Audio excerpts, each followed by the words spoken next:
incarnation of a new generation.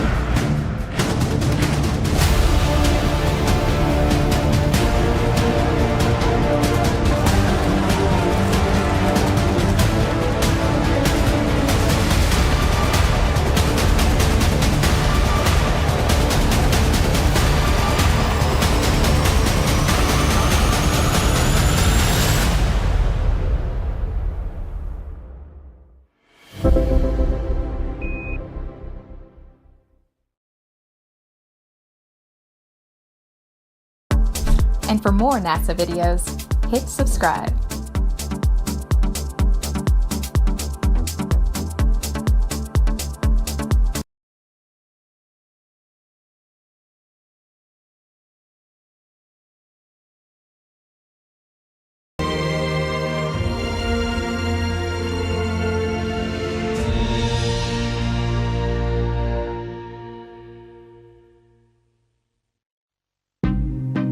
Nice launch trajectory and countdown net. Pad is clear. 10, 9, 8. Launch auto sequence has started. 6, 5, 4, 3, 2, 1. Go for launch.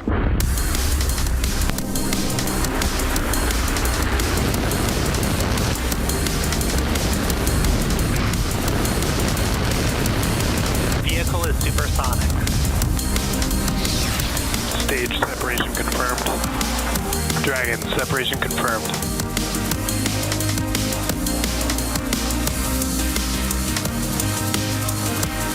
Stage 1 is transonic. Landing legs have deployed. And Falcon 9 has landed. You are looking at a live view of Falcon 9 and Dragon awaiting liftoff from Launch Complex 39A at NASA's Kennedy Space Center in Florida. In just over 18 minutes, Falcon 9 will lift off carrying Dragon and the CRS-31 mission to the International Space Station. Good evening, I'm Yomei Zhou, a lead propulsion engineer here at SpaceX. Dragon will deliver about 3 tons of science, supplies, and equipment to the space station and will return with over 4,000 pounds in about a month. After an almost 13-hour flight, Dragon will autonomously dock to the space station on Tuesday, November 5th at approximately 10:15 a.m. Eastern Time. This mission will mark SpaceX's 105th flight of 2024 and Dragon's 5th trip to the station this year. Today's spacecraft will be the first Dragon supporting a cargo mission to fly for the 5th time, and coincidentally, the Falcon 9 booster supporting today's mission will also be making its 5th flight. Reusability is key to everything we do here at SpaceX, and to date, we've reflown Dragon spacecraft on 27 missions and Falcon boosters on 333 missions combined. Dragon is the only U.S. vehicle flying today that can fly round trip to and from the space station, carrying vital supplies and returning safely with critical cargo. The spacecraft flying today may also be the first Dragon to perform initial tests once docked with the station that demonstrate Dragon's reboost capability. These tests are designed to show Dragon's ability to control the station's attitude and altitude, with more on that in just a few minutes. Now, over at the pad, propellant loading began about 15 minutes ago and will complete at the T-minus 2-minute mark. Weather is looking great with only a 30% probability of violating launch weather constraints. The eastern range is green and ready to support, and everything is looking good as we count down to an instantaneous launch attempt at 9:29 p.m. Eastern Time today. With that, let's check in with Joseph at NASA in Houston.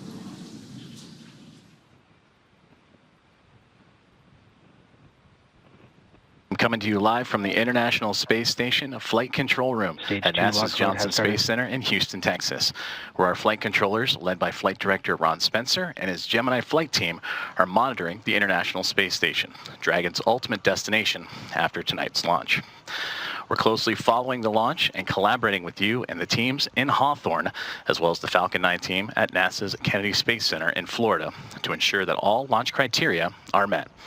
Now, earlier in the countdown, a device called the Lab Router that enables telemetry for the crew on board the International Space Station to monitor Dragon went down. The crew was then briefly awakened from their sleep shift and recycled that router successfully. And right now, I am happy to report that the teams here in Mission Control are go for launch. The International Space Station and its crew members, including NASA astronaut and Commander Sonny Williams, Butch Wilmore, Don Pettit, and Nick Hague, are ready to welcome Dragon with its anticipated docking tomorrow morning. The crew is rested and ready to receive Dragon after witnessing the relocation of Crew 9's Dragon spacecraft after relocating from the forward-facing port of the station's Harmony module, Node 2, or the zenith-facing port of the module to clear its path for the arrival of the commercial resupply mission. Now, as we shift our focus here in Houston to the countdown for Dragon, I'll hand it back to you in Hawthorne for more details on the vehicles involved in this mission. Yome? As we continue to count down, let's take a closer look at the vehicles that will be taking CRS-31 to the space station today. Sitting atop the Falcon 9 rocket, Dragon in its trunk stand about 27 feet tall. Dragon has 16 Draco thrusters that can be used in space to help navigate the spacecraft to its destination, each providing 90 pounds of force. Dragon's trunk attached below the spacecraft holds solar cells that power Dragon while it's in free flight, and the trunk can also carry unpressurized cargo, which it will be doing today. About 50 seconds after separation, Dragon's nose cone deploy sequence will begin, exposing its guidance navigation controls that help Dragon autonomously fly to the space station. The nose cone also houses the docking mechanism that will connect with the station. Dragon has played a significant role in advancing our future in space by safely transporting crew and cargo to and from the space station. Altogether, the reusable Dragon spacecraft fleet has completed 9 human spaceflight missions on behalf of NASA and has both visited the station and returned to Earth 43 times under NASA's commercial resupply and commercial crew programs. This particular spacecraft has supported 4 previous commercial resupply missions for NASA, including CRS-21, 23, 25, and 28. And launching Dragon to orbit today is Falcon 9, a 2-stage rocket developed and manufactured by SpaceX, known for its safe, reliable, and cost-effective access to space. Just underneath Dragon, we have the second stage of the vehicle. The second stage is powered by a single Merlin vacuum engine, or MVac, which is optimized to perform in the vacuum of space. And that second stage will secure Dragon's entry into low Earth orbit before separating, leaving Dragon to continue its journey to the space station on its own thrusters. Just below the second stage is the first stage, which contains 8 engines arranged around one center engine, all held in place by a structure called the Octaweb. Each of these Merlin 1D engines delivers about 190,000 pounds of thrust at sea level, which gives Falcon 9 a combined 1.7 million pounds of thrust. The booster supporting today's mission previously launched 4 missions, including Crew 8, Polaris Dawn, and 2 Starlink missions. Now, with T0 coming up in just about 12.5 minutes, our teams in Florida are doing a series of system checks to ensure Dragon and Falcon 9 are ready to fly. Now, while on station, the CRS-31 spacecraft flying today may also perform 2 initial tests to demonstrate Dragon's ability to control the space station's attitude as well as Dragon's reboost capability. Reboosts are necessary to counteract the effects of atmospheric drag, which can cause the station to lose altitude. Once the station is in a configuration for SpaceX's reboost demo, the aft Draco engines in the service section will fire for just over 12 minutes and give the station a boost. SpaceX has partnered with NASA on the creation of control algorithms to help guide and steer the Dragon and ISS through these dynamic events, which will be the first time Dragon performs tests of this nature on station. SpaceX will leverage data collected during CRS-31 to inform important analyses, which will support future enhanced capabilities and programs like the U.S. Deorbit Vehicle, or USDV. NASA selected SpaceX to develop and deliver the USDV, which will be used to deorbit the space station in a controlled manner after the end of its operational life in 2030. The USDV will be based on today's Dragon, but will feature a redesigned, larger trunk section with more Draco thrusters to help lower the station's orbit. The vehicle will also need 6 times the usable propellant and 3 to 4 times the power generation and storage of today's Dragon spacecraft. Falcon 9 and Dragon have played a significant role in advancing our future in space by safely transporting both crew and cargo to and from the space station. There are currently 3 Dragon capsules used for cargo missions, which have collectively flown 10 CRS missions to date, and there are 4 capsules supporting human spaceflight that have docked to the station. Their names are Endeavour, Resilience, Endurance, and Freedom. Crew 9 arrived on board Dragon Freedom, which is currently docked to the station and is SpaceX's 15th human space mission since 2020, when Dragon became the first private spacecraft to take humans to the International Space Station. As Joseph mentioned, Crew 9 actually just completed a port relocation maneuver from the Ford port to the Zenith port over the weekend to make room for CRS-31 launch today. Now, as the countdown continues, let's check back with Joseph at JSC. Thank you very much, Yome. Teams here in Houston continue to monitor the countdown of NASA's SpaceX CRS-31 mission with everything on track for a successful launch. 2024 has been a year of important achievements for the International Space Station, showcasing what's possible through collaboration, as NASA's 31st commercial resupply mission with SpaceX marks the 12th launch to the orbiting laboratory this year, and it's clear that success in space is a collective effort, built on dedication and teamwork. Let's take a closer look at how this team effort has kept the station thriving throughout the year. The year began with Progress 87 delivering essential supplies to the International Space Station. NASA's SpaceX 29th commercial resupply mission followed, bringing critical research and hardware, ensuring support for science aboard the orbiting laboratory. Axiom Mission 3 expanded the station's research capabilities, introducing new perspectives from around the world. In March, NASA's SpaceX Crew 8 launched from Florida, each crew's transition mirroring the importance of coordination and teamwork in maintaining station operations.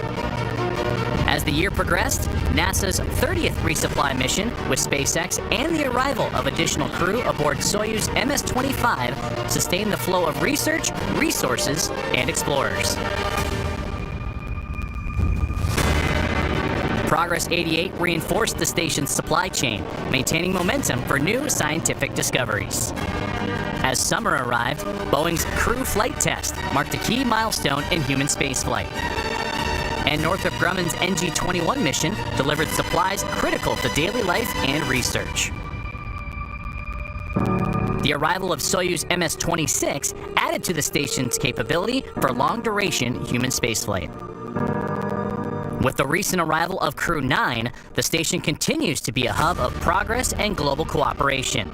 It's a place where scientists and explorers from across our planet work together, advancing our understanding of life in space, creating opportunities for the future.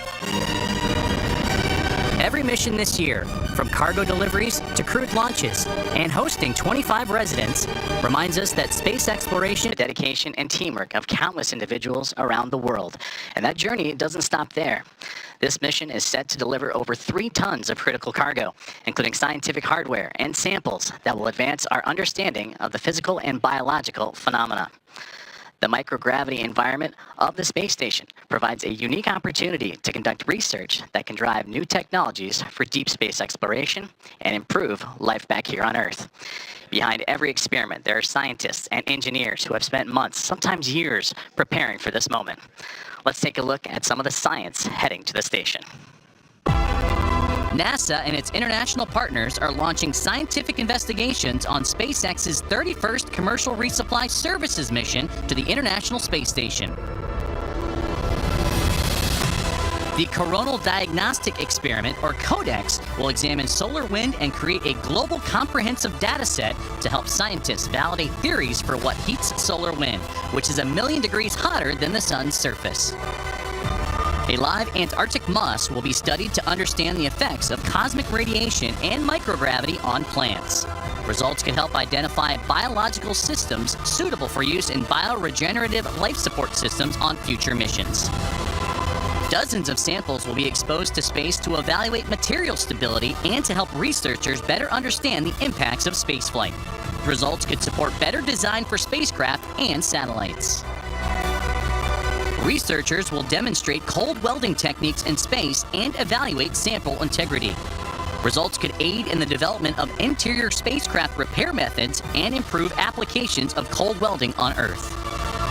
Discover more about all of the science making the journey to the orbiting lab at nasa.gov/ISS-science.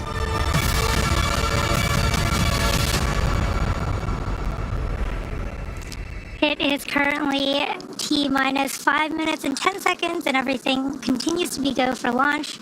Coming up shortly, the transporter erector, also known as the strongback or TE, will retract away from Falcon. The TE is the large truss structure you see there. 9 tanks are pressing for strongback retract. Next to the rocket, you just heard that call out that the tanks are pressing in preparation. Is in configure for terminal count. For strongback retract, and Dragon is in configure for terminal count. Dragon is in terminal count and is on internal power. There is that call out for Dragon transitioning to internal power. And ahead of the transporter erector reclining, you'll see the clamp arms just below Dragon Strongback lower has started. Begin to open.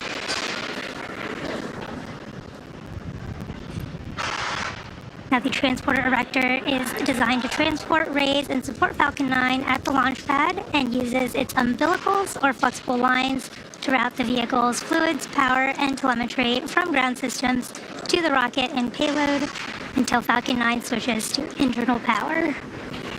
There you can see those clamp arms beginning to open right under Dragon at the top of the second stage.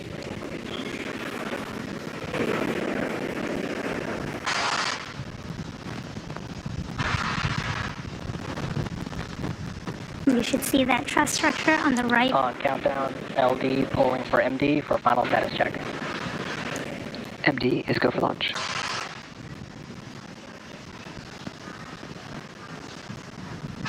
You see the transporter erector reclining from Falcon 9.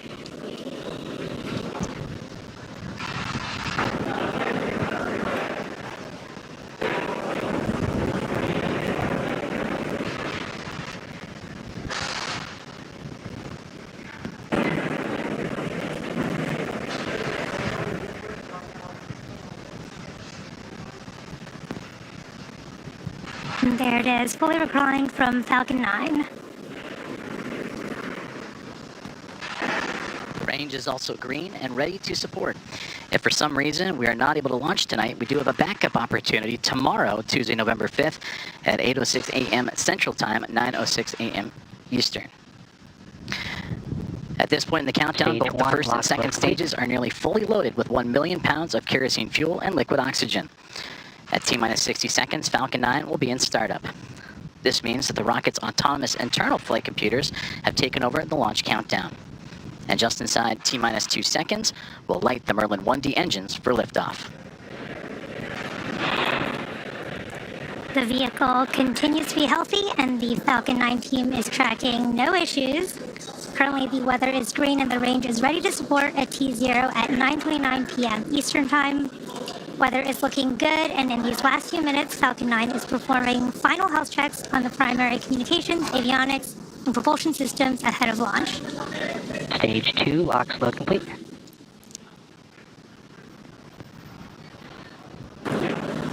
With that, we're hearing the checkouts of the second stage thrust vector control actuators underway and referred to as the engine gibble or wiggle test. And this is when SpaceX moves the nozzles ever so slightly to make sure that the guidance hardware is acceptable for flight.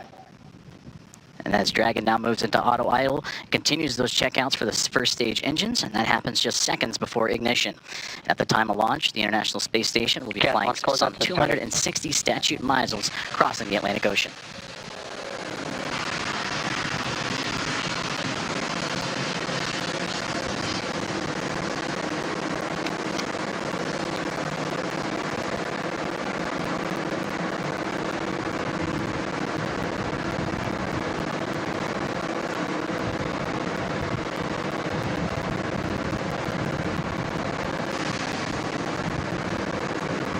Falcon 9 is in startup.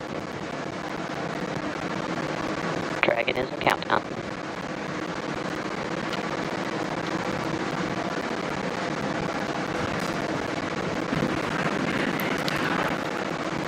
SpaceX launch director, go to launch. There is that final launch director go. All systems are go for launch of Falcon 9 and the Sierra 31 mission. T-minus 30 seconds.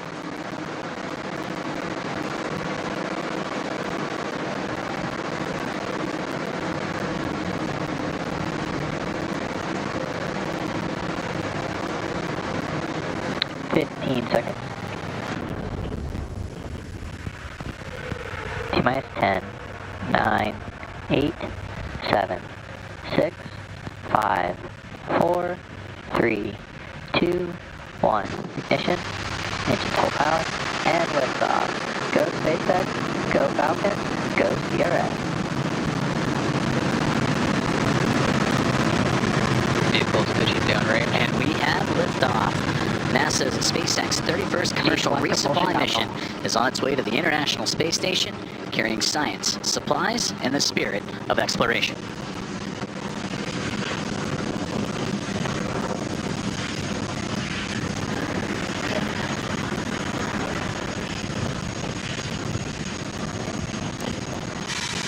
Now, during ascent, we will tilt or gimbal the engines, guiding the rocket into what we call a gravity turn. Now, during this turn, the vehicle is flying both up and horizontally away from the launch pad.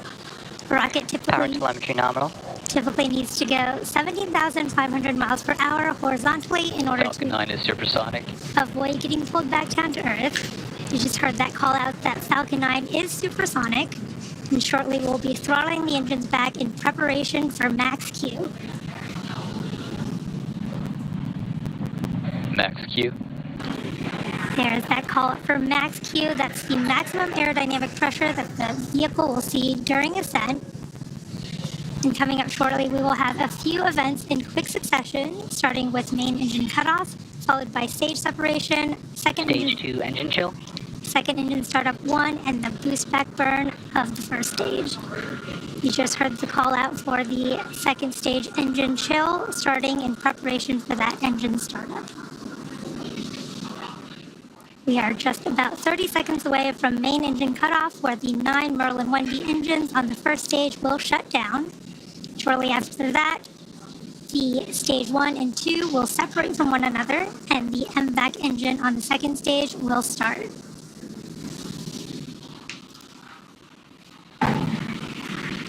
Second engine start 1 is when we ignite that single Merlin vacuum engine of the second stage. Shortly after that, the boost back burn will start on the first stage.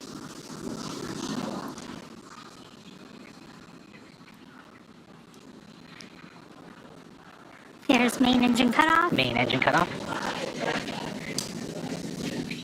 Stage separation confirmed. Stage separation. Stage 2 startup. Stage 1 boost back startup. And there you can see a beautiful view of the concurrent second stage engine start, along with the start of that first stage boost back burn. And really cool views from the second stage engine there and the first stage.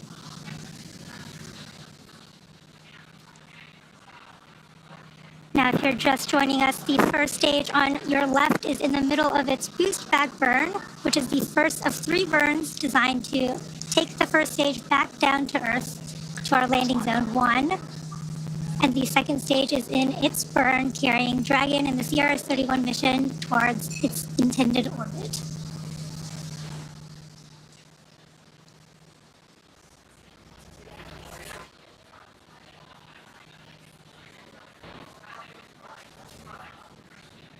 Stage 1 boost back shutdown. There is the end of that boost back burn. Again, that was the first of 3 planned burns of the first stage.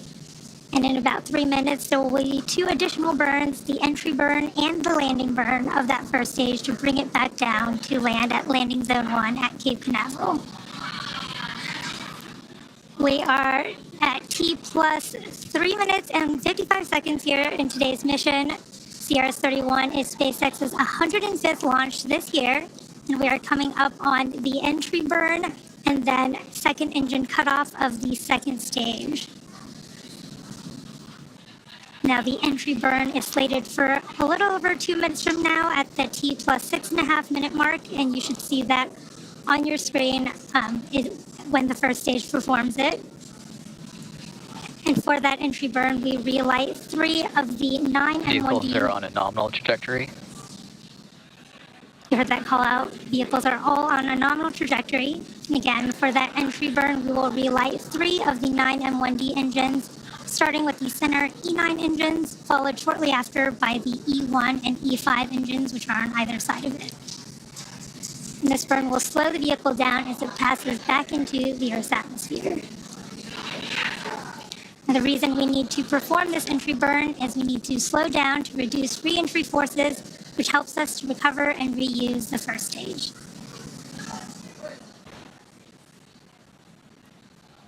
You can follow along on the bottom left and right hand of your screen for the speed and altitude for the first and second stages respectively. And the second stage, which you can see on your screen right now, is on its first burn.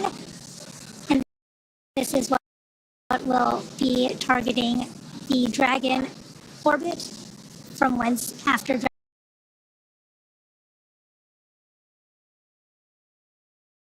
continue the rest of its journey to the International Space Station using its own onboard Draco thrusters.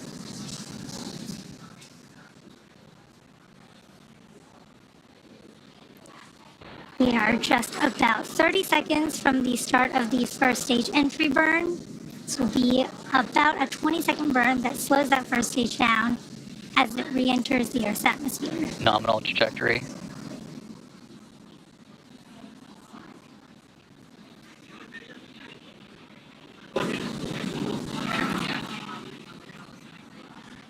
We are also currently in the middle of the second stage burn. We have about 2 minutes left in this burn.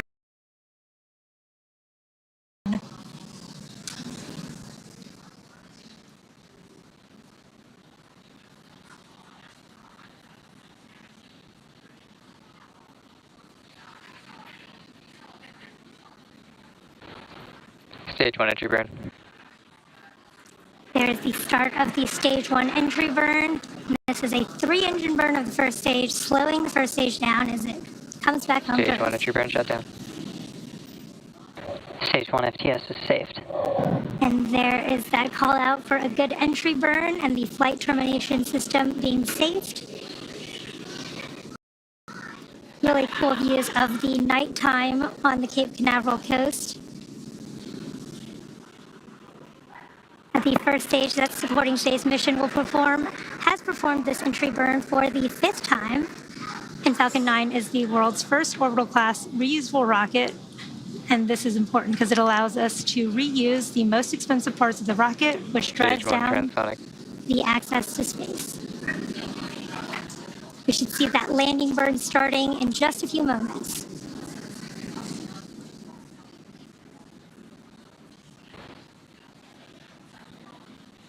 Stage 1 landing burn. There is the start of the stage 1 landing burn.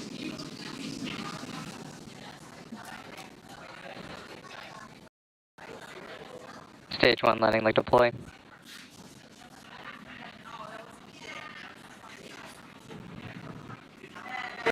Stage 1 landing is confirmed.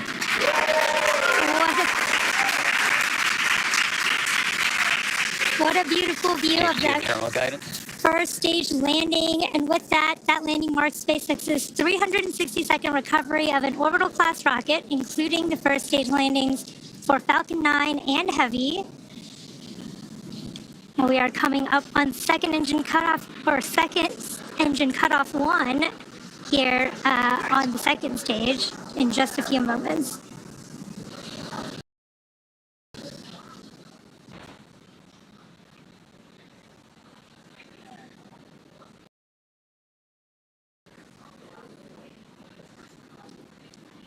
Stage 2 shutdown.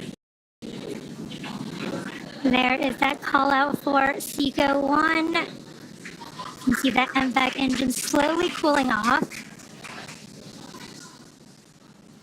Nominal orbit insertion. There is that confirmation of a good orbit. Looks like we are on track for Dragon separation in just a few minutes here at the T plus 9 minute and 25 Stage 2 FTS is saved. second mark.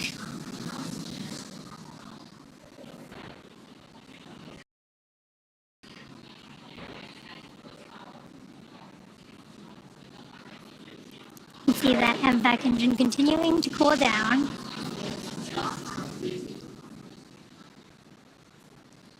And and we are waiting for Dragon separation here in just a few moments. Dragon separation confirmed. There is confirmation of Dragon separation. You could just see it floating away there.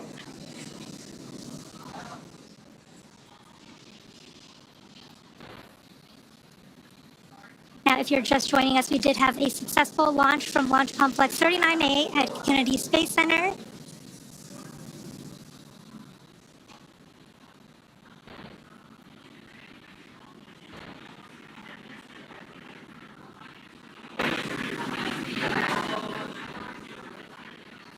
And everything has proceeded nominally so far. We had stage separation occurred at about 2.5 minutes into flight, and that was followed by a successful landing of Falcon 9's first stage on landing zone 1, and that marked the 5th landing for this particular booster. And for those of you following along, this Dragon spacecraft previously supported 4 commercial resupply missions for NASA, including CRS-21, 23, 25, and 28. At about a few minutes ago, we had a successful second engine cutoff, or SECO-1, and this was followed by a confirmation of a good orbital insertion. We recently saw Dragon separation floating away from the second stage.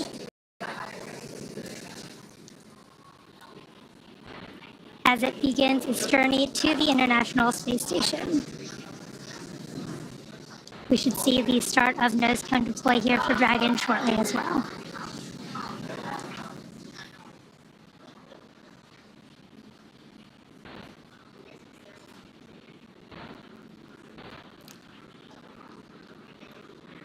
A very exciting sight to see. Dragon, you saw, was drifting away from Falcon 9's second stage, confirming spacecraft separation. Let's check in with Joseph as we prepare for nose cone deploy and preview what's in store for the rest of the flight. Thank you very much, Yome, and we're following along here from Mission Control in Houston. A wonderful launch of Dragon from the historic launch pad 39A at NASA's Kennedy Space Center in Florida, and it's great to see Dragon in orbit and starting its journey on the way to the International Space Station. We're continuing our coverage here in Mission Control Houston and awaiting for the nose cone to deploy, and that is currently about to begin here in just a few moments. The nose cone is at the very tip of the Dragon spacecraft, and once it's deployed, it will expose the 4 forward bulkhead Dracos. These Draco thrusters will execute a series of maneuvers necessary to raise Dragon's orbit and meet up with the International Space Station, and all that will begin in a little over half an hour from now. Now, for Dragon overall, it is carrying well over 3 tons of cargo that is heading to the International Space Station and the Expedition 71 crew, and that includes crew supplies, of course, science investigations, spacewalk equipment, vehicle hardware, and computer resources. And one thing that the Dragon is carrying also is a lot of food for the crew on board, and a common and fun question we get here at NASA is what kinds of delectables are inside Dragon and are on their way to the station for that crew who are anxiously awaiting them. And we did receive a note that there is a fresh food kit that includes some fruits and vegetables, much like citrus and apples, some blueberries, sweet onions, and all that on its way inside Dragon right now. There are also 4 zipper crew kits, including crew preferences of coffee. With the holidays arriving, there's 1 bulk overwrap bag, or bob, that features special occasion holiday items like lobster, crab, and quail. In addition to these items, there are also 110, that's right, 110 bulk overwrap bags containing standard food menu items, as well as some crew preference choices along the way. Now, as we take a look at the control rooms that are monitoring Dragon's progress and the International Space Station, there on your left, the International Space Station Flight Control Room, which is where we are here in Mission Control Houston. And then, of course, on the right, the teams in SpaceX monitoring Dragon's journey. And now this journey is going to continue on into the early morning hours and through the phasing burns that will be required to get Dragon to the space station by both teams, and then they'll come together jointly just before docking to work and connect the cargo craft to the orbiting laboratory. And we're continuing to await the nose cone deploy of the Dragon craft as we continue to monitor everything here from Mission Control Houston. Now, we mentioned a series of burns required for the spacecraft once it reaches orbit, which it just did. And now in about 30 minutes or so, we will see that first round of what will be 5 burns that will take Dragon onto its next phase of the mission.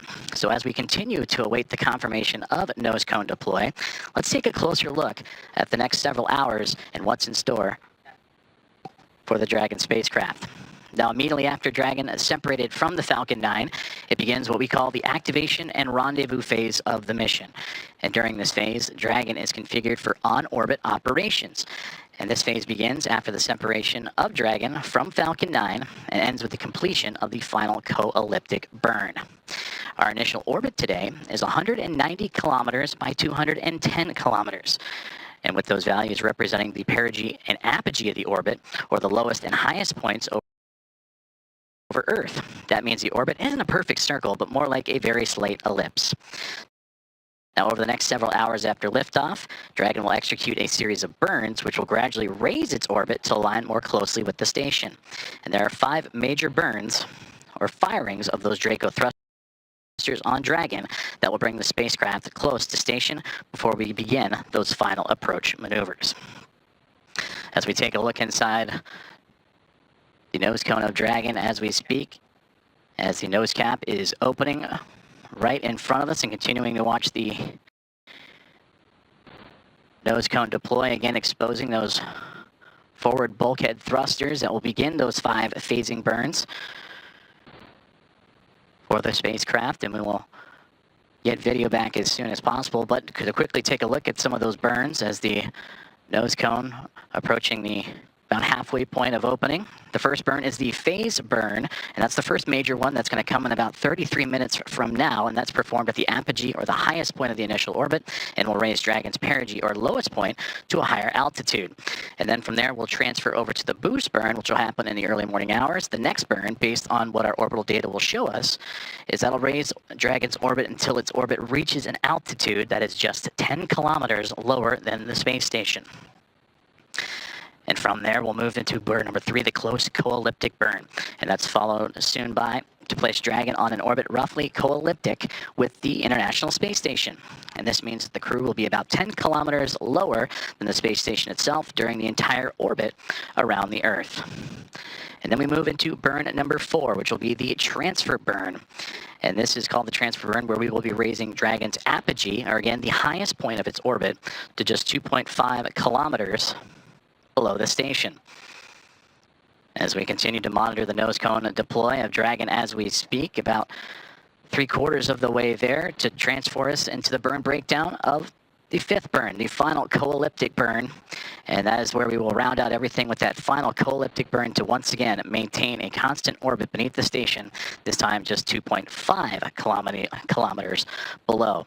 And then from there, Dragon will get ready to line itself up, fine-tuning its way before docking in the early morning hours of tomorrow, and that'll start with the approach initiation and then make its way on to waypoint 0. As we continue coverage in a successful on-time launch of NASA's SpaceX 31st Commercial Resupply Services mission en route to the International Space Station. As nose cone deploy just a moment away from locking into position.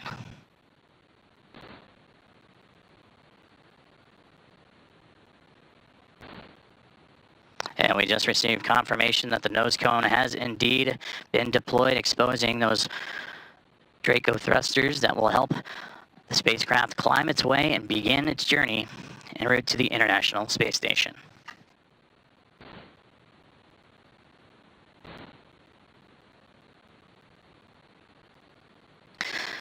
Now that the nose cone is deployed, Dragon is ready for its phasing burns to the International Space Station with a successful orbital insertion. And I'm now joined by Bill Spetch, Operations Integration Manager of the International Space Station. Bill, thank you very much for joining us. Great to be here. We've discussed the crucial role of collaboration, teamwork, and dedication in making missions like this possible and ensuring a continuous flow of science, technology, and resources. How have you witnessed this in your team's preparation for this mission and in recent missions? Well, operating a world-class orbiting laboratory requires extensive collaboration across all aspects of the ISS program. We have adapted to numerous items that were not as we originally planned, and we have the best team in the world, and really around the world, working solutions to every potential problem that could arise. Most recently, the outstanding international collaboration around the very busy traffic schedule to ISS, and adjusting to that ever-changing launch and landing schedule while we prepared for the future by adding new capabilities to the ISS. It certainly has been a busy time for the space station. It feels like it's been like that for quite some time now. And with this cargo mission, add that to the traffic dossier for this mission. Well, in addition to the cargo being delivered aboard it, another important aspect of this mission is showcasing the spacecraft's reboost capabilities. We a broadcast of this importance and what it means to the International Space Station. But can you explain the significance of this ability and its importance for the space station?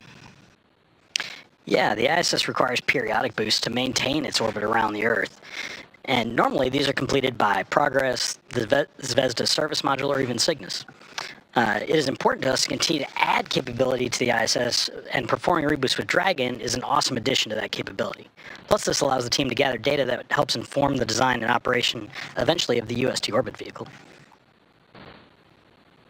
In your time and in your career with the International Space Station, you focused on maintaining its health and its integrity.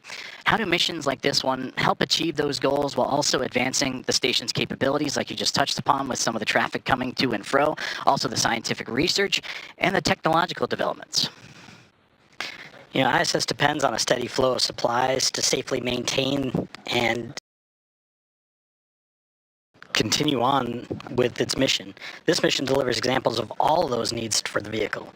Dragon will deliver food, spares, and of course the very important science that we conduct on board. Dragon also returns items to the ground. This allows us to refurbish hardware instead of building new copies, investigate designs and improve reliability for future spaceflight endeavors, and allows the scientific sample return to Earth that furthers research. Well, we look forward to seeing all that this mission has to have in store, especially those reboost capabilities for this Dragon spacecraft. Bill Spetch, Operations Integration Manager of the International Space Station. Sir, thank you very much for your time. Thank you. Dragon now begins its journey towards the International Space Station, using phasing burns to gradually close in the distance. This process will take about a day and a half, with approach and docking expected actually early tomorrow morning at 9:15 a.m. Central Time, 10:15 a.m. Eastern. Tune in to NASA Plus for live coverage of the final approach and docking starting at 7:45 a.m. Central Time, 8:45 a.m. Eastern, with docking expected around 9:15 a.m. Central, 10:15 a.m. Eastern. With a couple of hours after docking and settling in, the Expedition 72 crew will perform a series of leak checks, and the crew will begin to then unload the Dragon spacecraft. For the latest updates, be sure to visit nasa.gov. We will see you tomorrow for docking, and until then, let's check in one more time with Yome and our team in Hawthorne. This is Mission Control Houston. Thanks, Joseph. The Dragon supporting CRS-31 will return to Earth in about 1 month. SpaceX is honored to be a part of NASA's Commercial Resupply Services initiative to deliver critical cargo to the space station, and we thank NASA for entrusting us with today's mission. This mission marks our 105th of the year and our 400th successful liftoff of Falcon.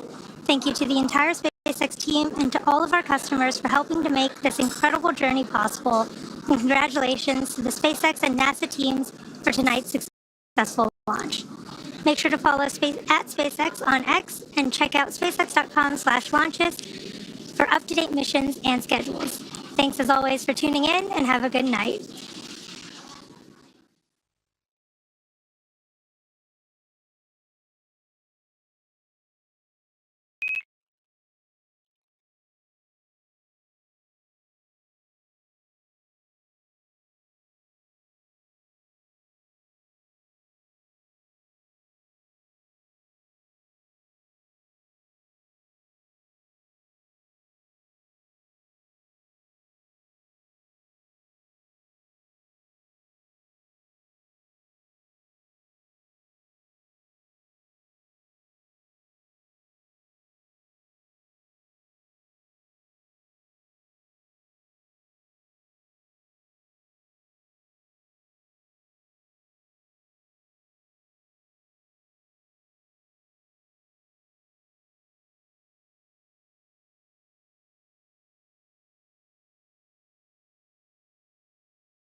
You're looking at the American-made rocket and spacecraft that will return American astronauts to the International Space Station from American soil for the first time since the retirement of the space shuttle, last flown nearly 9 years ago.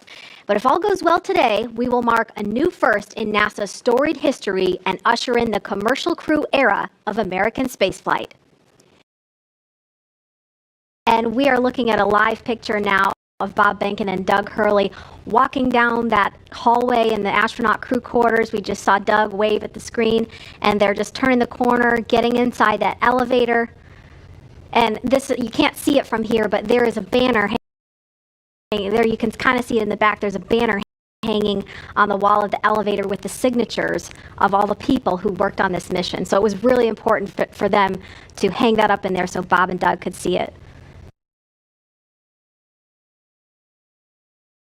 There the doors are opening. Here they come. Great. And there they are, NASA astronauts. Small crowd, but big cheers. NASA astronauts Bob Behnken and Doug Hurley, Doug on the left, Bob on the right, waving to the crowd there to cheer them on.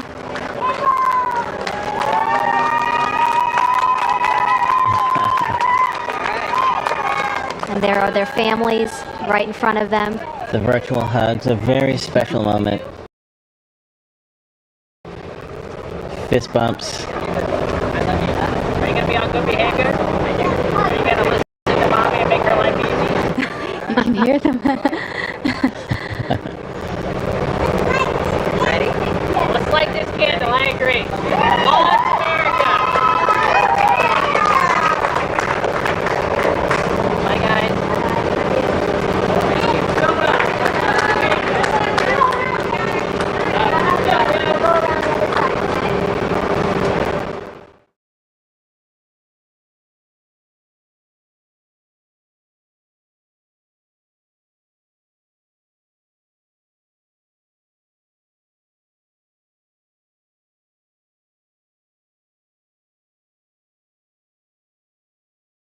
It is that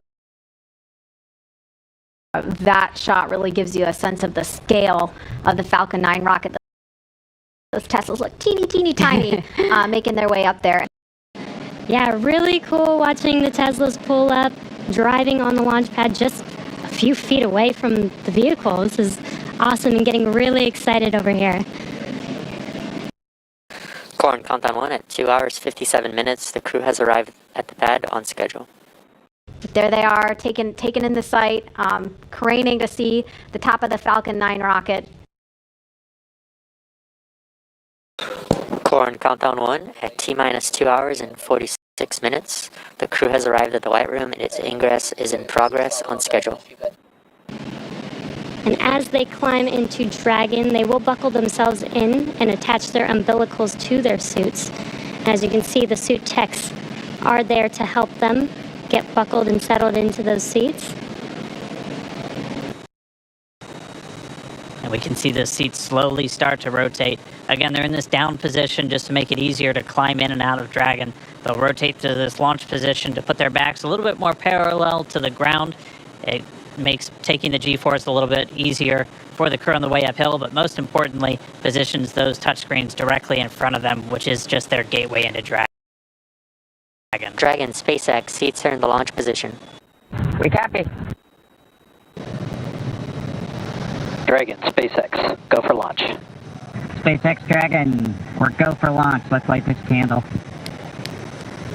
10, 9, 8, 7, 6, 5, 4, 3, 2, 1, 0. Ignition. Liftoff of the Falcon 9 and Crew Dragon. Go NASA, go SpaceX, Godspeed, Bob and Doug. America has launched. And so rises a new era of American spaceflight, and with it the ambitions of a new generation continuing the dream. 20 seconds into flight, stage 1 propulsion is nominal.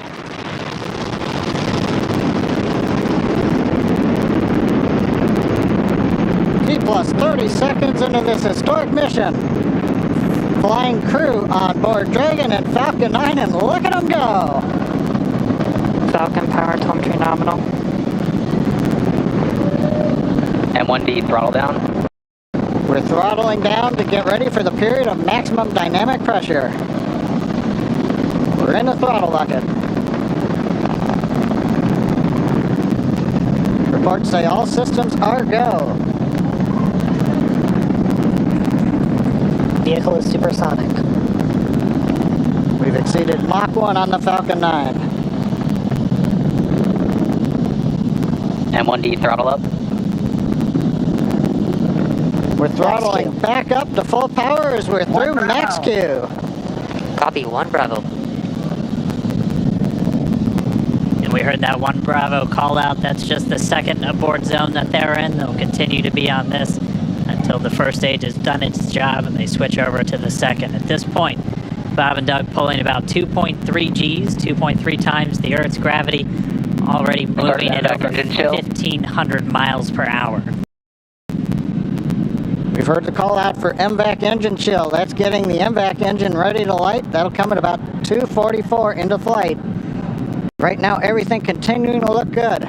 Next major event coming up is going to be the triple. We'll have main engine cutoff of the 9 first stage engines, stage separation, and then ignition of the second stage engine to continue to carry astronauts into orbit. And what you're seeing on your screen is a live view of our drone ship, where our first stage will be coming down. Looks like we lost that live view, but we'll wait for confirmation of that landing shortly here.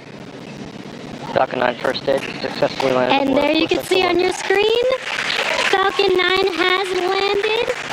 This is the first Falcon 9 to carry humans to orbit, so very exciting for us. And as you can see on your right screen, Bob and Doug are still making their way to their targeted orbit. Dragon separation confirmed. Countdown 1 is unmerged. Separation confirmed. And there's that call out. Dragon is now officially making its way to the International Space Station today. Dragon SpaceX with that separation call. We have a few words for you from our Falcon 9 team. Standing by. Dragon, Chief Engineer on Dragon to ground. Bob, Doug, on behalf of the entire launch team, thanks for flying with Falcon 9 today. We hope you enjoyed the ride and wish you a great mission. Thanks, Bala. Congratulations to you and the F9 team for the first human ride for Falcon 9, and it was incredible. Appreciate all the hard work, and thanks for the great ride. Endeavor for a few reasons. One, because of this incredible endeavor NASA, SpaceX, and the United States has been on since the end of the shuttle program back in 2011. The other reason we named it Endeavor is a little more personal to Bob and I. We both had our first flights on Shuttle Endeavor, and it just meant so much to us to carry on that name. That's what we decided to go with. So we hope you enjoy that name, and once again, welcome on board. Today we accomplished the first flight off the Florida coast in quite some time, and Doug and I were really proud to have an opportunity to be a part of that. We're doing it in a brand new spaceship, a spaceship that's a lot different than its namesake Endeavor, the space shuttle, in that it has touch display screens that allow us to accomplish most of the interfacing requirements that we have. But we've got the capability to interface with the vehicle, and it's kind of interesting. There's a command. This little button over here is actually what the commands are for our displays. One thing that does get lost is there is a extensive button panel down below as well. So over on this side, we can turn the displays on and off, as well as send some commands for some contingency situations. On the other side, we have the ability to deploy chutes and things like that on entry. So we do have some buttons, but the primary interface is these displays. So nice, new, modern cockpit that we've got for our compared to our namesake, the Space Shuttle Endeavor. And I'm guessing it was the first time a space vehicle was flown with a touchscreen before. So we got that going for us. We did it it turns out, end up with one stowaway on board our vehicle when we launched today. It was not just Doug and I, who accomplished the launch here. We do have an Apatosaurus aboard. We both have two boys who are super interested in dinosaurs, and we collected up all the dinosaurs between the two houses, and Trimmer, the Apatosaurus, got the vote from the boys to make the trip into space today with us. And so that was a super cool thing for us to get a chance to do for both of our sons, who I hope are super excited to see their toys floating around with us on board. I'm sure they would rather be here given the opportunity, but hopefully they're proud of this as well. At this point, Dragon now approaching waypoint 0. At this moment, we're less than a mile away from station. Dragon just under 1,200 meters away, continuing to close the gap. Pretty slow rate right now, moving in at only about 1.7 meters per second. And here's a view from Dragon. Dragon's got a number of relative navigation sensors, as well as a couple of cameras that can look forward. That will hopefully get some additional views far as we get closer to docking. Here's a great view from a camera behind Bob and Doug. Bob in the right-hand seat in the pilot seat. Doug in the commander seat, or the CDR seat. There they are. And that's 200 meters from the center line of the space station. We're inside 100 meters, continuing to close. I think you can see a meatball and American flag on that on the spacecraft. That structure on the fairing structure is actually what the Super Dracos are housed in. Of course, all of those are deactivated now, only used for launch escape during the ascent portion. Nose cone right at the top of the vehicle, and you can see sort of the ceiling surface, those four circular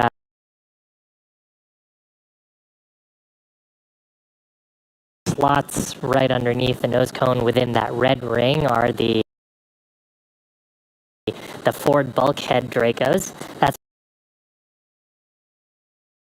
we were using while we were conducting all those burns, the 5 burns to get to this point. SpaceX Dragon on the big loop. Our visors are down. Visors down. They are. Copy, visors down. They're sitting right there, 20 meters from the docking port. One more view.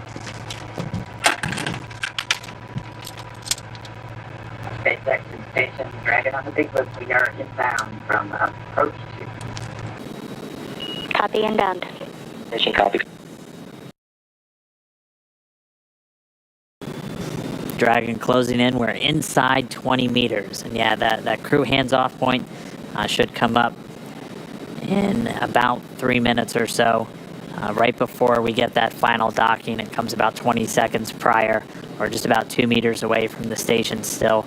And that's just the crew not issuing any abort commands. At that point, it would be too late.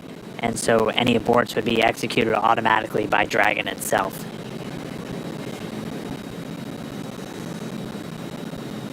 Two meters.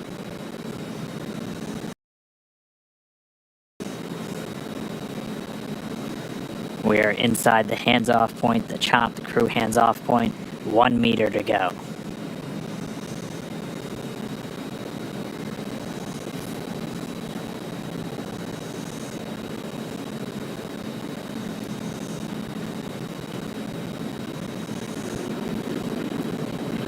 Soft capture complete. Dragon in space. Soft capture confirmed. Stand by for retraction and docking.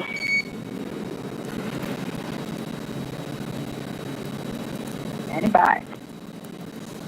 And we just heard it, soft capture. We have docking, that coming at 7:16 a.m. Pacific time, with the station and Dragon flying 262 statute miles right over the border between northern China and Mongolia. Dragon SpaceX docking sequence is complete. SpaceX Dragon, we copy docking complete. To say that it's been a real honor to be just a small part of this 9-year endeavor since the last time a United States spaceship has docked with the International Space Station. We have to congratulate the men and women of SpaceX at Hawthorne, McGregor, and at Kennedy Space Center. Their incredible efforts over the last several years to make this possible cannot go overstated. I'd also like to thank Kathy Leaders and her team of the Commercial Crew Program of NASA. An outstanding job by everyone. Last, I'd like to thank the men and women of the National Aeronautics and Space Agency. This is an incredible time to be at NASA. 3 new vehicles to be flown, continuing mission in low Earth orbit, and then to the moon and Mars. We thank you again and congratulate you.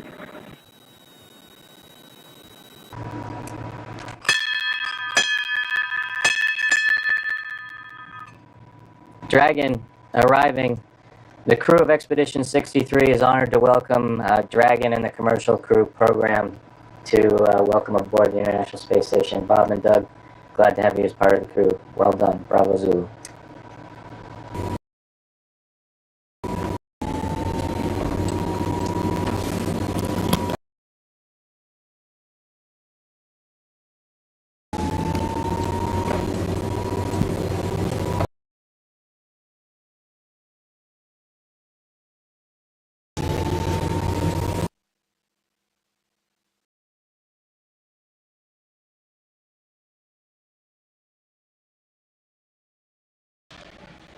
We have Bob Behnken from SpaceX Demo 2 mission entering the International Space Station.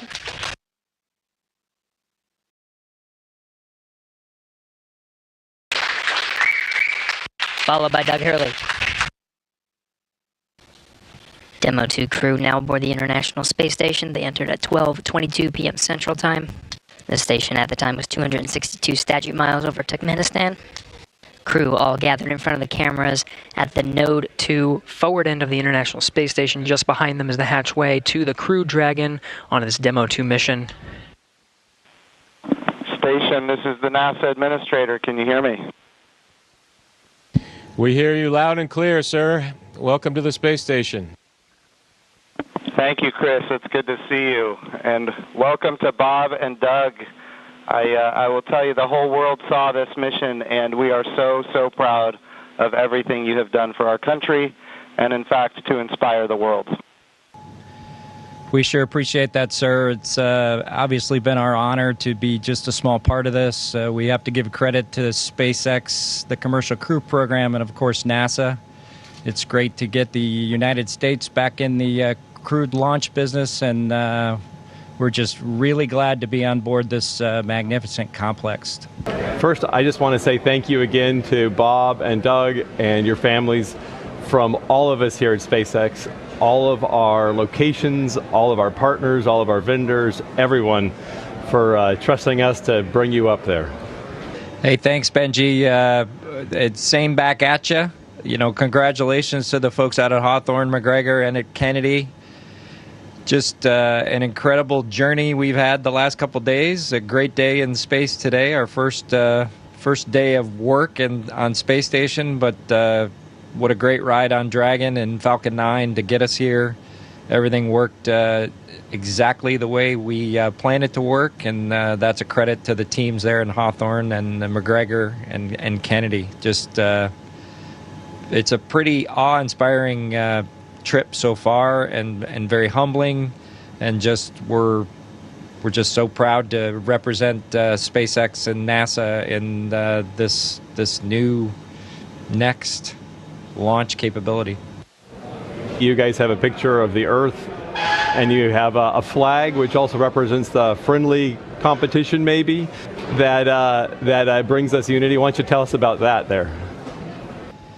Yeah, so this is the flag that we left here almost 9 years ago on STS-135. It had actually flown on STS-1, and then it flew again with us on STS-135.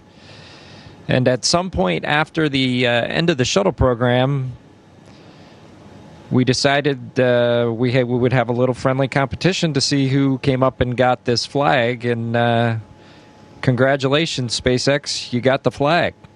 So Bob and I, Chris will not let us forget it. That's the biggest thing, is this will be on his to-do list when we get the nod to return Dragon back to Earth, and hopefully this will find a great place of honor somewhere in Hawthorne.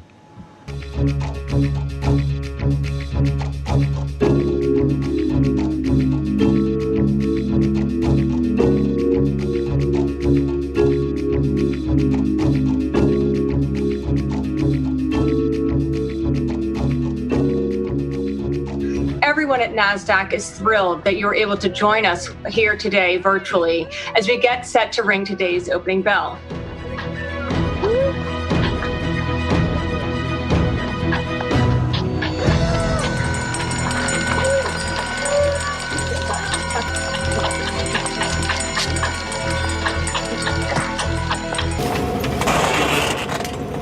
All right, Bob Mini Workstation BRT has a red small. Yes. 3 short wire ties, 1 long wire tie. 1 long, 1, 2, 3 shorts. Swing arm. Red small. PGT. Red small to PGT number 7. PGT number 7. Cal knot motor 30.5. And 7/16 swabbing.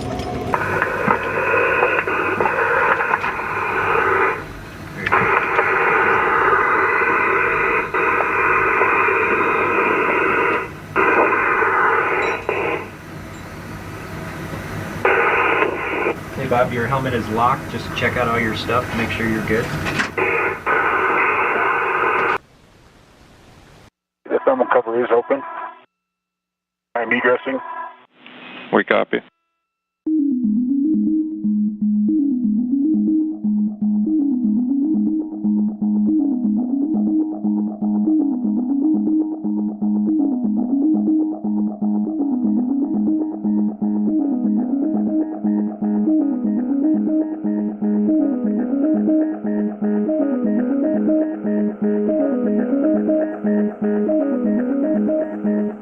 The 2 spacewalkers will be making their way to the far starboard truss of the International Space Station to replace aging nickel-hydrogen batteries on the first of 2 power channels for the S6 truss with new lithium-ion batteries and their associated adapter plates.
still waiting on the opportunity to close the hatch. However, the spacewalk does not end until repressurization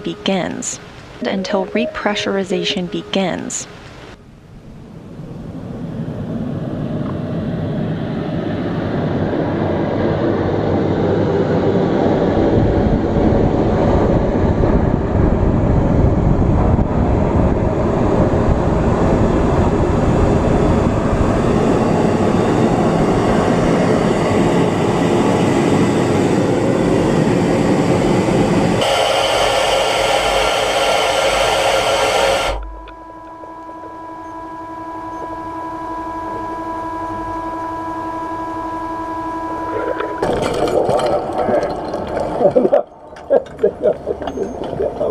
So much stuff.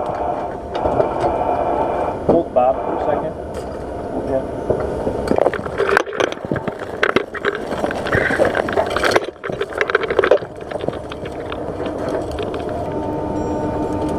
PGTs are in the bag. Yeah, Oh, you already put them in there? Okay. We'll get your tools off.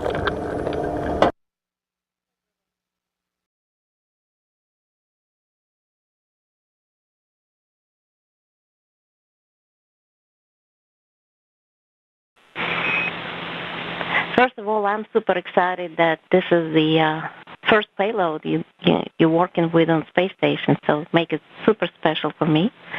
And you can start. We have the video. We'll be watching.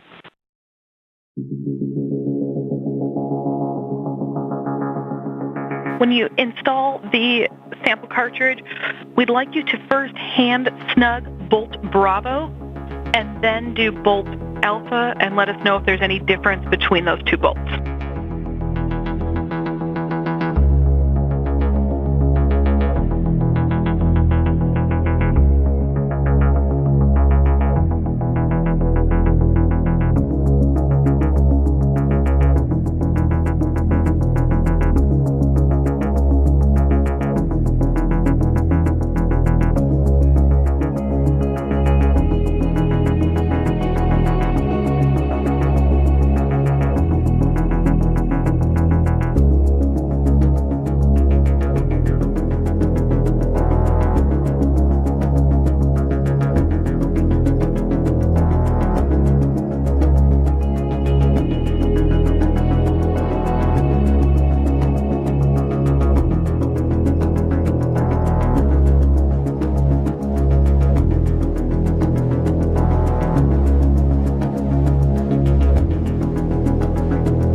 we'd like you to do is, like, with two hands, you're going to grab the drink bag and try to squeeze it uniformly so that you actually drain it in about 15 seconds.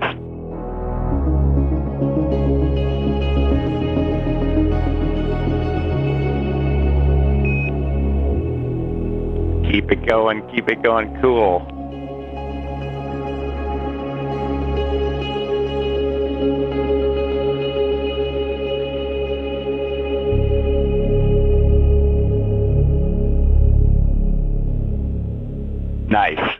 Well done.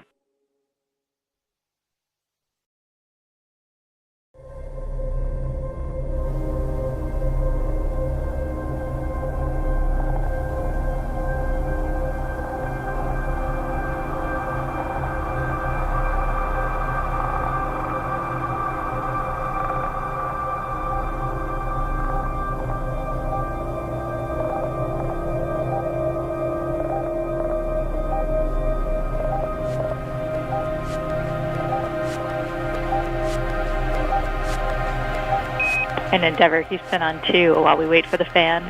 On this day in space history, 9 years ago today, Mr. Doug Hurley launched on STS-135.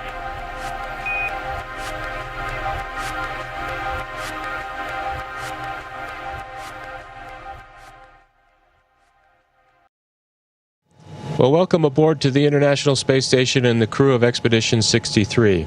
It's an exciting day for us all as we bid farewell to our two friends and colleagues, Bob and Doug, as they complete the journey of this amazing test mission. Before I hand the mic over to Bob and Doug, I do want to make mention of this very special flag. It has deep space history, getting deeper, as this flag will return to Earth with the Crew Dragon guys and spend a little bit of time on Earth and very soon make a trip to the moon in short order. So, Doug, the flag's all yours. It's been a pleasure, and here you go. Thanks, Chris. Thanks for this. This flag has spent some time up here, on the order of 9 years since we dropped it off on STS-135 after it flew on STS-1. So very proud to return this flag home and see what's next for it on its journey to the moon. It's hard to put into words just what it was like to be a part of this expedition, Expedition 63. It'll be kind of a memory that will last a lifetime for me. Just all the incredible teamwork and accomplishments, with the highlights obviously being the 4 spacewalks that we worked together literally as a crew of 5 to have success and to complete that part of the upgrade for the International Space Station, which leaves it in a great posture for the future. As I look back on the mission that we've had here on the International Space Station, I'm proud to have been a part of much of the science activities that happened over the last 2 months. As Doug and Chris mentioned, the spacewalks and robotics activity. Chris and I were able to join the 10 Spacewalk Club, which is a pretty neat thing that, just a few short months ago, I didn't think I would do another spacewalk, and to now have the chance to have done 4 more with Commander Cassidy was just icing on the cake for a wonderful mission. And as I look forward to heading back home for the splashdown, I do think that from a family perspective, my son and Doug's son are really excited not only to get their fathers back, but to get our Apatosaurus, our zero-G indicator that they nominated to go with us on this historic mission to the International Space Station, and bringing that to launch and return capability back to the U.S. And so for Jack and Theo, Tremor the Apatosaurus is headed home soon, and he'll be with your dads. You'll have to pick which one of us is your favorite.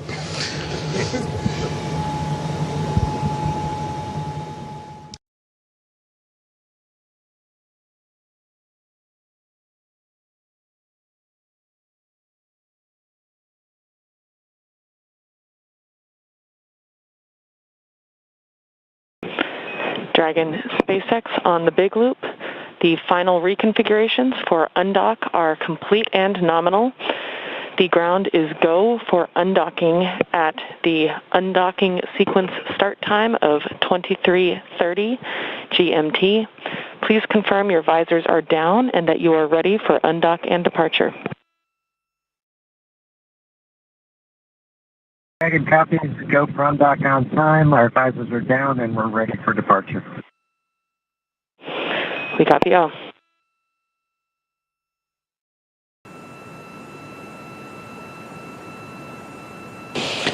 Dragon SpaceX, all hooks open and nominal. All hooks open. Dragon departing. Dragon SpaceX, separation confirmed.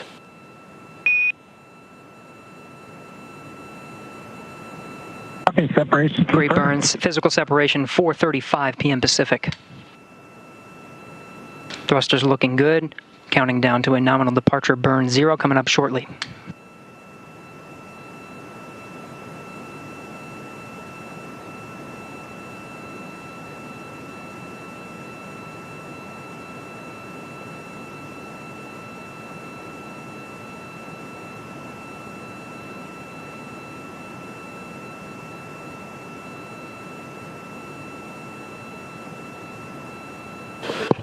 Dragon SpaceX, depart burn 0 complete.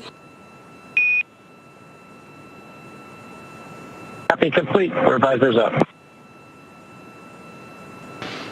And with that, Bob and Doug have concluded their stay aboard the International Space Station. They're on their way back to planet Earth. Confirms a physical separation at 4:35 p.m. Pacific as the station and Dragon were flying 267 statute miles. Effects that keep us going towards the end of our mission that we look forward to splashdown tomorrow. I'd also like to wish you a great success on the rest of your expedition and a safe flight home in the fall. Take care, friend. Endeavor Thank you, Station. Chris. Thank you, Anatoly. Thank you, Yvonne. Thank you, Houston, and thank you, SpaceX. Endeavor Station, Bob and Doug, wholeheartedly agree with those sentiments. It's been a real pleasure. It's been an honor to serve with you. Safe travels and have a successful landing. Endeavor's a great ship. Godspeed. Endeavor copies all. Thanks, Chris. Good morning, Dragon Endeavor. I'm happy you went into space, but I'm even happier that you're coming back home. Rise and shine, Daddy. We love you. We can't wait to see you. Wake up, wake up. Rise and shine, Dad. Me, Luke, Leo, and Mom can't wait to see you, Daddy. Love you. Wake up, wake up, wake up. Wake up. Say wake up. Don't worry, you can sleep in tomorrow. Hurry home so we can go get my dog. We love you, Dad.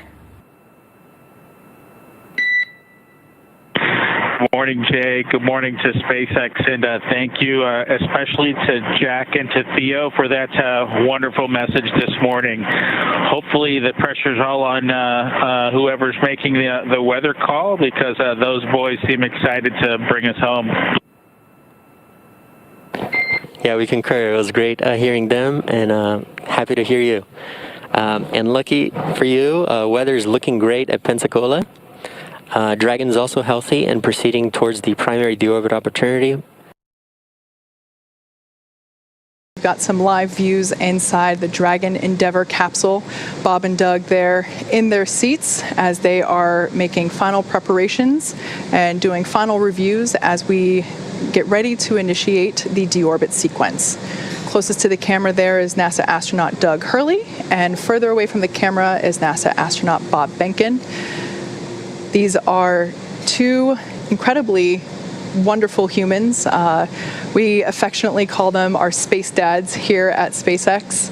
It's been such an honor to be able to fly them. Of course, Doug Hurley was actually the pilot of the final space shuttle mission, STS-135, back in 2011. And honestly, when I heard that he was assigned to this mission, I cried because, just to have the opportunity to return the pilot of that final mission to the space station in this capacity is so cool. And I've loved following this mission since the moment that we started training for it here in Hawthorne.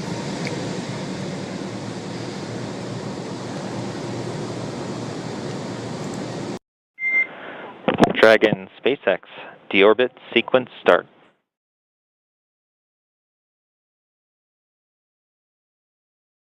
Never copied. They're on your screens. And then we'll see 4 parachutes, the main parachutes deployed. Dragon under drogues. Drogue descent rate nominal.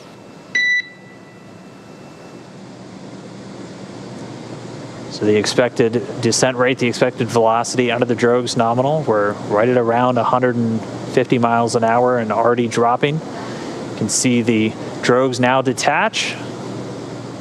And there we have confirmation of deployment of the 4 main parachutes. We are visual on 4 chutes out. We are visual. 4 main parachutes deployed. 4 main.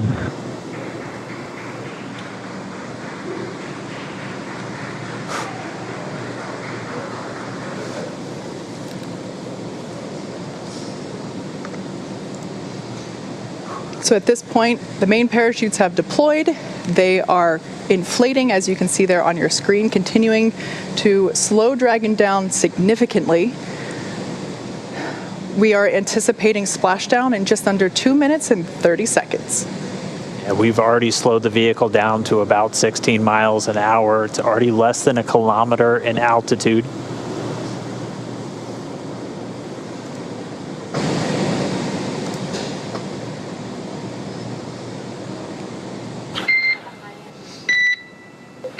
Main chute descent rate nominal, passing through 700 meters.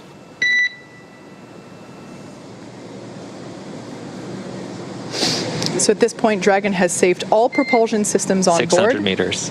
600 meters. And we're 600 meters above the Gulf of Mexico. Should be approximately 1:30 from splashdown.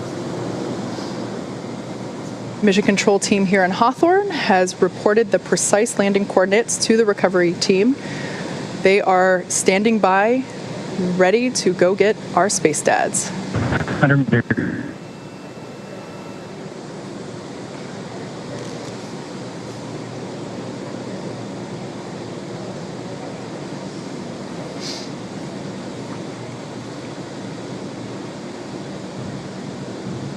We just passed about 300 meters. 1 minute till splashdown.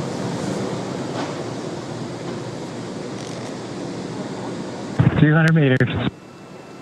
We are braced for splashdown. Copy, brace for splashdown. So there we heard Bob and Doug reporting that they are bracing for a splashdown. We should be able to see the Gulf of It was truly our honor and privilege to fly in flight of the Crew Dragon and Endeavour. Congratulations, everybody at SpaceX. All good, and we're into section of 4.800. Thanks for those words, Doug, and we copy that you are into 4.800. So great news all around there. Our space dads are back on Earth after a 19-hour return journey from space. Dragon Endeavour has splashed down in the Gulf of Mexico, just off the coast of Pensacola, Florida.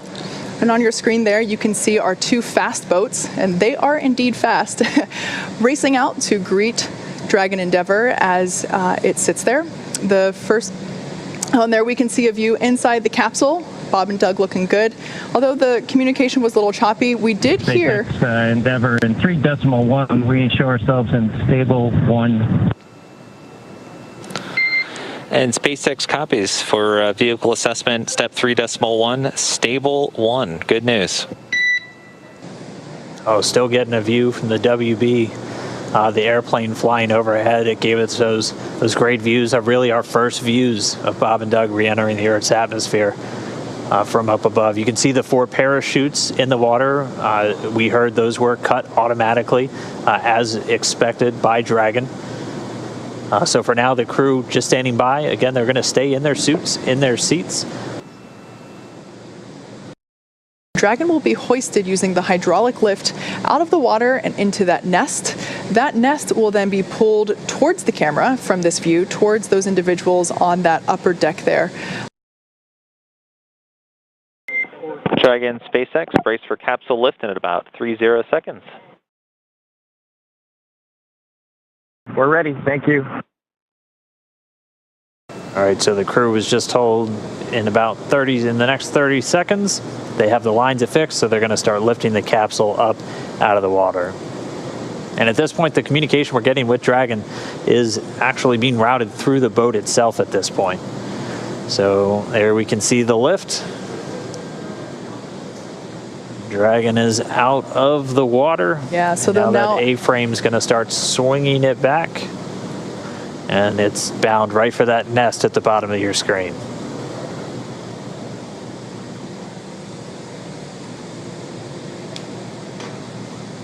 And there we can see Dragon Endeavour being carefully set down into the recovery nest on top of Go Navigator.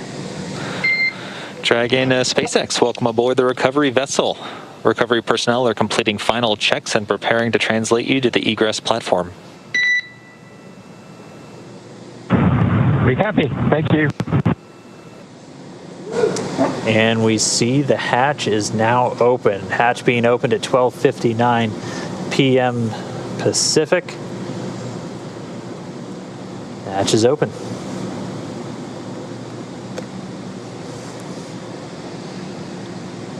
So right now they're going to put a piece of equipment in there that basically smooths out the edges and makes sure that it is a comfortable exit from the Dragon capsule. Just a little piece of structure there to ensure that the hatch will remain open and that any sharp edges around that side hatch are protected. And Solo from the PLT, I just wanted to thank you guys for bringing us home safe before I disembarked from the ship Endeavour. I'm sure Doug will have some good words for you guys as well. But thank you for doing the most difficult parts and the most important parts of human space flight, getting us into orbit and bringing us home safely. Thank you again for the good ship Endeavour. Thank you, Bob, for those awesome words. It's absolutely been an honor and a pleasure to work with you from the entire SpaceX team. It's been awesome. SpaceX Dragon from the commander. Go for SpaceX. Mike, I just would like to sort of reiterate what Bob said and add my thanks to everybody over the last several years that's either worked in Hawthorne, McGregor, or down at Kennedy Space Center. Anybody who's touched Endeavour, you should take a moment to just cherish this day, especially given all the things that have happened this year. We certainly can't thank you enough. Our families can't thank you enough. And just proud to be a small part of this whole effort to get a company people to and from the space station. They can celebrate with each other, and we'll talk to you soon, hopefully in person. Thanks so much, Doug, and you're welcome, and thank you so much for those kind words. And we all wish you a safe journey home and a happy reunion with your family soon, and we look forward to seeing you in person as well. Mikey.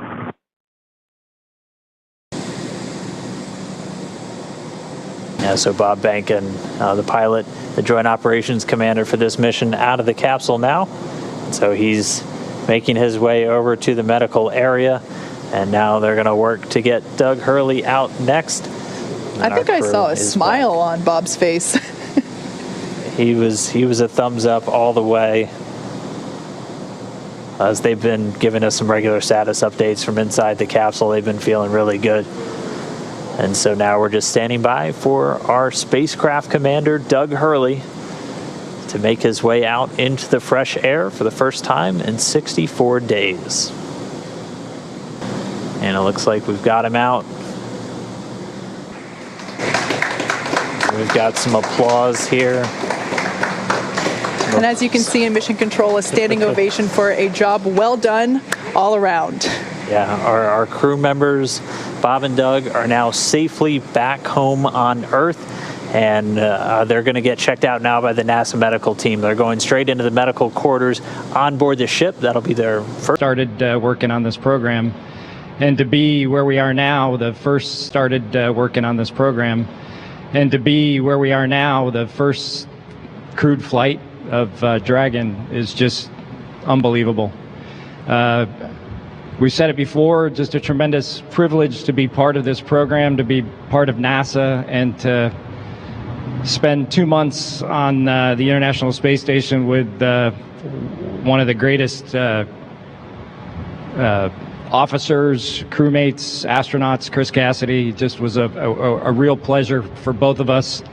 And I'm sure Bob will talk about the spacewalks, but just to see those two work out on the International Space Station, you're not going to see anything like that again. It just was just amazing to be part of that. And then, you know, the flight of Dragon on Falcon, and then the reentry today. It's a lot to process.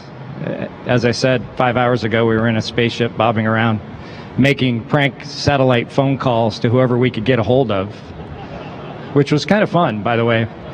You can send him the bill for the sat phone. But anyway, we really appreciate all of you coming to say hi and welcoming us back. It's a little bit overwhelming to see everybody here, considering the things that have gone on the last few months since we've been off planet. But thank you again for coming to say hi, and hopefully we'll be able to share a lot of this mission with you in a few months, hopefully, if not sooner. But thank you again.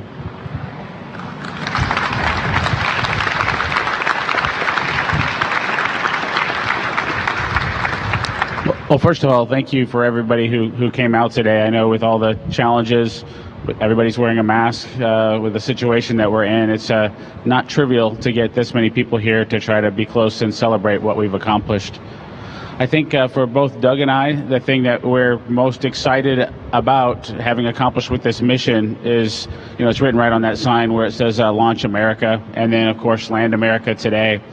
As we went through our years as astronauts here at the Johnson Space Center, we got to live through a big chunk of the shuttle era and a big chunk of the assembly of the space station. When the space shuttles retired, when Doug took his final flight to wrap that up, I think it was a sad day for us in the because there's something special about having that capability to launch and bring your own astronauts home. And we went through a lot of years without that capability, and I think we're both super proud to have been just a small part of the team that accomplished bringing those space flights back to the Florida coast and bringing that capability back to America. As Doug mentioned, we had the luxury of having just a super crew on board the International Space Station with Chris Cassidy, with Anatoly and Yvonne. They just took wonderful care of us. I can't think of anything that we could have had more in place and ready for us when we arrived than what Chris set up for us. And so we're extremely thankful for him and his work to make things look easy for us. You know, we didn't have the full training template that was out there. We had an abbreviated flow and got to take advantage of an opportunity, if you will, to try to take care of space station as we accomplish this test mission. And so I think we're both really proud of that and happy that it didn't become a distraction. We were able to accomplish the test mission objectives and work through those, kind of get Dragon certified in some sense to be ready for our return home when the time came to do that. And so it all just worked out wonderfully. And so today, when we got the wake-up calls from our boys, telling us a little bit about what they were looking forward to, which was us coming home, and in Theo's case, getting a new dog. It was a wonderful morning, and we very much appreciated it. And so, again, I think this kind of comes full circle. Took years to get here.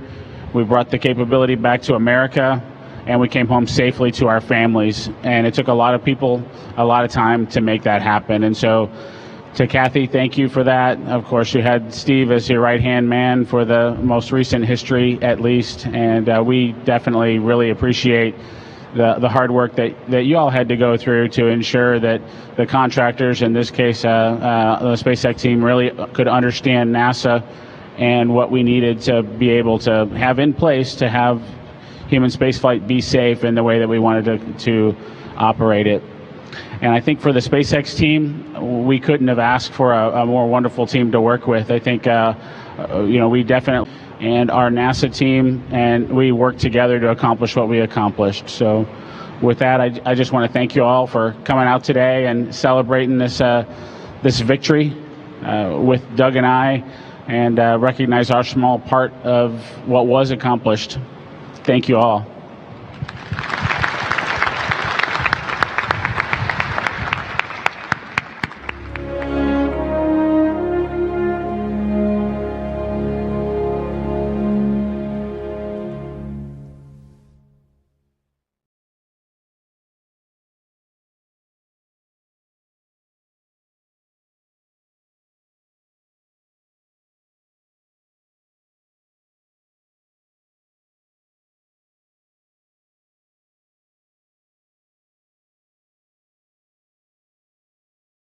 अपनी मर्जी की price set करें और family के लिए बेहतरीन rides चुनें। In drive rides ऐसे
Checks for launch.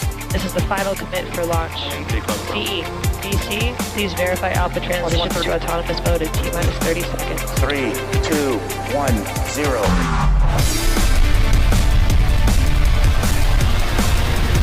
Vehicle is supersonic.